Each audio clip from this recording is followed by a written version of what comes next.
ప్రపంచంలోనే అతిపెద్ద ఆధ్యాత్మిక కార్యక్రమం మహాకుంభమేళా నభూతో నా భవిష్యత్ అన్నట్టు కనీవిని ఎరగనంత గ్రాండ్గా జరుగుతుంది. మహాకుంభమేళా వేదికగా ఉన్న ప్రయాగ్రాజ్ జిల్లాలో ప్రస్తుతం సుమారు 10 డిగ్రీల సెంటీగ్రేడ్ ఉష్ణోగ్రతలు నమోదవుతున్నాయి. రోజంతా పొగమంచు కురుస్తూనే ఉంటుంది. మధ్యాహ్నమైన సూర్యుడి జాడ కనిపించని పరిస్థితి. అయినప్పటికీ భక్తులు పెద్ద సంఖ్యలో తరలివస్తున్నారు. గడ్డకట్టేలా ఉన్న అతి చల్లటి నీటిలో వణికించే చలిని ఏమాత్రం లెక్క చేయకుండా తెల్లవారుజాము నుంచే పుణ్య స్నానాలు చేస్తున్నారు. త్రివేణి సంగమాన్ని దర్శించుకొని పవిత్ర స్నానాలు ఆచరిస్తున్నారు. ప్రతిరోజు కోట్లాది మంది భక్తుల పుణ్య స్నానాలతో త్రివేణి సంగమ పవిత్ర భూమి పరవశించిపోతోంది. క్షీరసాగరాన్ని మదించిన వేళ ఉద్భవించిన అమృత భాండం కోసం దేవతలు రాక్షసుల మధ్య జరిగిన పోరాటమే కుంభమేళాలకు మూలమని పురాణ ఇతిహాసాలు చెబుతున్నాయి. అమృత భాండం కోసం దేవతలు రాక్షసుల మధ్య జరిగిన పోరాట సమయంలో అందులో నుంచి కొన్ని చుక్కలు చింది 4 నగరాలైన ప్రయాగ్రాజ్, హరిద్వార్, ఉజ్జయిని, నాసిక్ ప్రాంతాలలో పడ్డాయని విశ్వసిస్తారు. అందువల్ల ఈ 4 నగరాల్లో కుంభమేళ జరుగుతుంది. అయితే మహాకుంభమేళ మాత్రం ప్రయాగ్రాజ్లోనే జరుగుతుంది. అరుదుగా సంభవించే గ్రహాల కలయిక కారణంగా ఈసారి జరుగుతున్న కుంభమేళ ప్రత్యేకమైనదని, ఆ కలయిక దీనిని మహాకుంభమేళగా మార్చిందని వేద పండితులు, స్వామీజీలు చెబుతున్నారు. తమ తమ అఖాడ నుంచి వేలాది మందితో పుణ్యస్నానమాచరించేందుకు పవిత్ర నదీ తీరానికి తరలి వస్తుండటంతో ఎటు చూసినా ఆధ్యాత్మికత వెల్లివిరుస్తోంది. కుంభమేళ మన ప్రాచీన సాంప్రదాయంలో ఒక భాగం. ముఖ్యమైన హిందూ పండుగల్లో ఇదొకటి. కుంభమేళ సమయంలో పవిత్ర నదీ జలాలు అమృతంతో పునీతమవుతాయని నమ్మకం. అలాగే గంగమ్మ భక్తులు కోరిన కోరికలు తీరుస్తుందని చెబుతారు. సాధువులు, అఘోరాలు విశ్వమంతా క్షేమంగా సుఖ సంతోషాలతో ఉండాలని గంగామాతకు పూజలు చేస్తున్నారు. కుంభమేళాలో ముఖ్యమైన రోజులు ఉన్నాయి. కుంభమేళాలో స్నానమాచరించేందుకు 6 రోజులు అత్యంత ప్రాముఖ్యత కలిగినవిగా చెబుతారు. గ్రహాలు, నక్షత్ర రాశుల కలయిక ఆధారంగా పండితులు వీటిని నిర్ణయిస్తారు.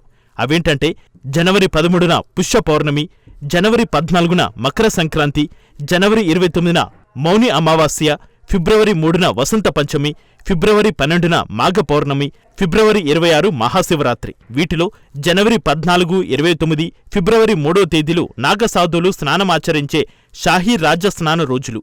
జనవరి 14న మకర సంక్రాంతి సందర్భంగా దాదాపు 3.5 కోట్ల మంది పుణ్యస్నానాలు ఆచరించడంతో రానున్న జనవరి 29న భక్తులు భారీ సంఖ్యలో తరలి రావచ్చని అంచనా వేస్తున్నారు. ముఖ్యమైన రోజుల్లో 5 కోట్ల నుంచి 6 కోట్ల మంది భక్తులు పుణ్యస్నానం ఆచరించేందుకు తరలివచ్చే అవకాశం ఉందని అంచనా వేస్తున్నారు. మహాకుంభమేళకు వచ్చే సాధువులు, భక్తులు, యాత్రికులకు వసతి కల్పించేందుకు నదీ తీరంలో దాదాపు 4000 హెక్టార్లలో విశాలమైన టెంట్లతో భారీ ఏర్పాట్లు చేశారు. కొద్ది రోజులుగా కుంభమేళ జరుగుతున్న ప్రాంతానికి సాధువుల బృందాలు డప్పు వాయిద్యాలతో ఊరేగింపుగా తరలివస్తున్నాయి. ఒంటినిండా బురద రాసుకున్న సాధువుల బృందాలు, వారిలో కొందరు నగ్న సాధువులు కాగా మరికొందరు నడుంకి చిన్న వస్త్రం ధరించి, ఇంకొందరు మెడలో బంతిపూల దండలతో త్రిశూలాలు, కత్తులు, డమరుకాలు చేతబూని వీధుల్లో ప్రదర్శనగా తరలివస్తున్నారు. మరికొందరు స్వామీజీని రథంపై కూర్చోబెట్టుకుని కళాకారులు, నృత్యకారుల కోలాహలం నడుమ గుర్రాలు, ఒంటలతో భారీ ఊరేగింపుగా శిబిరానికి తీసుకెళ్తున్న దృశ్యాలు మహాకుంభమేళాలో ప్రత్యేక ఆకర్షణగా నిలుస్తున్నాయి.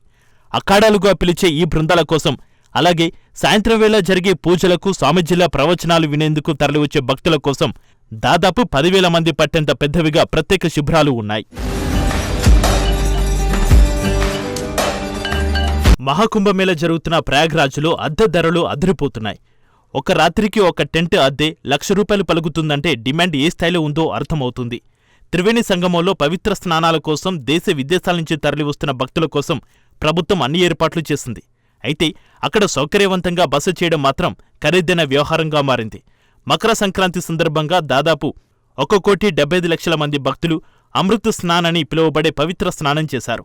మకర సంక్రాంతి రోజున పుణ్యస్నానాలు చేసిన భక్తుల సంఖ్య 3.5 కోట్లకు చేరుకున్నట్లు యూపీ ప్రభుత్వం ప్రకటించింది. దీంతో మహాకుంభమేళకు హాజరు కావాలనుకునేవారు వసతి కోసం భారీగానే ఖర్చు పెట్టాల్సిన పరిస్థితి నెలకొంది.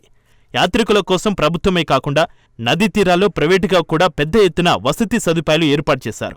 అయితే ఈ వసతి సదుపాయాల అద్దె మాత్రం భారీగానే ఉంది. ఒక లగ్జరీ టెంటుకు ఒక రాత్రికి సుమారు 1,00,000 వరకు అద్దె ఉంది. అవి కాకుండా నగరంలోని హోటళ్లలో ఒక రాత్రి రూమ్ రెంట్ సుమారు 20,000 నుంచి 30,000 రూపాయలపైనే చెబుతున్నారు. IRCTC ద్వారా బుక్ చేసుకుంటే టెంట్ సిటీలో మాత్రం సరసమైన ధరలకే వసతి లభిస్తుంది. ఇక్కడ రేట్లు రాత్రికి 1,500 నుంచి ప్రారంభమవుతున్నాయి. విదేశీయులు, వివిఐపీల కోసం లగ్జరీ టెంట్లు ఏర్పాటు చేశారు.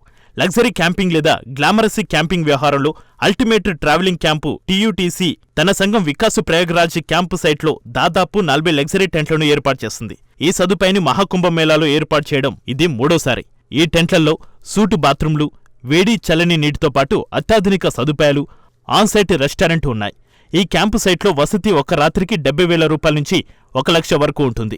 సినిమా తారలు, సెలబ్రిటీలు, పారిశ్రామికవేత్తలు, సీఈఓలు, NRIలతో కూడిన ఎంపిక చేసిన సమూహానికి మేము సేవలు అందిస్తున్నామని నిర్వాహకులు చెబుతున్నారు. లగ్జరీ టెంట్లలో కూడా 2 రకాలు ఉన్నాయి. ఎగ్జిక్యూటివ్, లగ్జరీ అనే 2 రకాల టెంట్లను అందిస్తున్నారు. వాటి సైజులు 400 నుంచి 500 చదరపు అడుగుల వరకు ఉంటాయి. క్యాంపు సైట్లో సాత్విక ఆహారాన్ని అందించే రెస్టారెంట్లు కూడా ఉన్నాయి. అంతేకాకుండా అదనపు ఖర్చుతో ప్రత్యేక గైడ్ సేవలు, విహార నిపుణులను కూడా అందిస్తున్నారు. అతిథులను సంగమానికి తీసుకెళ్లడానికి పడవ సేవలను అందిస్తుంది. ఇది డాక్టర్ ఆన్-కాల్ సదుపాయాన్ని కూడా కలిగి ఉంది. సమీప మల్టీస్పెషాలిటీ ఆసుపత్రితో ఒక ఏర్పాటును కలిగి ఉంది. ఎయిర్పోర్టు పికప్, డ్రాపప్ సౌకర్యాలు కూడా ఇందులో ఉన్నాయి. మహిళా ప్రయాణికుల కోసం మహిళా గైడ్లను కూడా అందిస్తున్నారు. ప్రపంచంలో మానవులు తరలివచ్చే అతిపెద్ద మతపర కార్యక్రమం మహాకుంభమేళా. అంతరిక్షం నుంచి చూడగలిగే ఏకైక వేడుక ఎలా జరుగుతుందో అన్నది సింపుల్గా చెప్పుకుందాం. కుంభమేళ ఆచారాల్లో పాల్గొన్న భక్తులు చాలామంది సాధువులు ఒళ్లంతా బూడిద రాసుకుని కనిపిస్తున్నారు. అఖాడాల్లో పెద్ద ఎత్తున జనం కనిపిస్తున్నారు. నాగసాధువులు పంచదాసనం జూనా అఖాడాలో తమ శరీరాలపై బూడిద, మెడలలో రుద్రాక్ష మాలలు ధరించి కనిపిస్తున్నారు. ప్రయాగ్రాజ్ నగరమా? కాదు. చుట్టుపక్కల ఎక్కడ చూసినా భక్తులు, సెక్యూరిటీ సిబ్బంది, పారిశుద్ధ కార్మికులతో జనసంద్రంగా కిక్కిరిసిపోయింది. పవిత్ర స్నానాలకు వెళ్లే భక్తులకు ఇబ్బంది కలగకుండా ప్రతిచోట పోలీసులు బారికేడ్లను ఏర్పాటు చేశారు. వివిధ అఖాడాలకు చెందిన సాధువులు రకరకాల ప్రదర్శనలు చేసుకుంటూ మహాకుంభమేళకు విచ్చేస్తున్నారు. భక్తుల రక్షణ కోసం వజ్ర వాహనాలు, డ్రోన్లు, బాంబు డిస్పోజల్ స్క్వాడ్స్, నేషనల్ సెక్యూరిటీ గార్డులను ఈ వేడుక జరిగే ప్రాంతం వద్ద మోహరించడం కనిపిస్తుంది. పలు ప్రాంతాల్లో ప్రధానమంత్రి నరేంద్ర మోడీ, యూపీ సీఎం యోగి ఆదిత్యనాథ్ ఫోటోలతో ఉన్న మానవాళికి చెందిన అపురూపమైన సాంస్కృతిక వారసత్వం అనే సందేశంతో హోర్డింగ్లు కనిపించాయి. దీంతో పాటు ఇతర సాధు సంతుల పోస్టర్లతో నగరమంతా నిండిపోయింది. సాధులను చూసేందుకు రోడ్లపై వందల మంది గుమ్మికూడుతుండడంతో కిలోమీటర్ ప్రయాణానికి కూడా గంటల సమయం పడుతుంది.